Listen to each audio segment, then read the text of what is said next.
Hi, இன்றைக்கி நம்ம பார்க்கக்கூடியது உளுந்து ஆந்த்ராக்னோஸ் நோய். உளுந்து ஆந்த்ராக்னோஸ் நோய் அப்படிங்கிறது ஒரு பூஞ்சை நோய். இது பார்த்திங்கன்னா நார்மலாக உளுந்து இலைகளினுடைய மேற்பகுதியில் பார்த்திங்கன்னா கருமை நிற புள்ளிகளாக தோன்றும். இந்த கருமை நிற புள்ளிகள் அதிக அளவில் தோன்றி ஒரு 2-3 புள்ளி ஒன்றா சேர்ந்து பெரிய புள்ளியாக மாறி பச்சையத்தை இழந்து இலையை உதிர செய்யும். இந்த இலைகள் உதிர்றதுனால என்ன பிரச்சனை வரும்னா, பூ பூக்கும் தன்மை குறைந்து மகசூல் பெருமளவில் பாதிக்கப்படும்.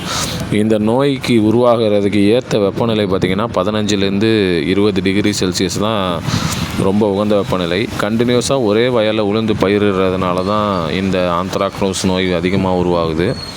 இந்த நோயை தடுக்கிறதுக்கு 2 வகைகளை யூஸ் பண்ணலாம். ஒன்று விதை நேர்த்தி செய்கிறது, இன்னொன்று பார்த்திங்கன்னா வயலில் நோய் வந்ததுக்கப்புறம் மருந்து தெளிக்கிறது. விதை நேர்த்தி செய்வதற்கு நம்ம கார்பன்டாசிம் அல்லது ட்ரைகோடர்மா. கார்பன்டாசிம்ங்கிறது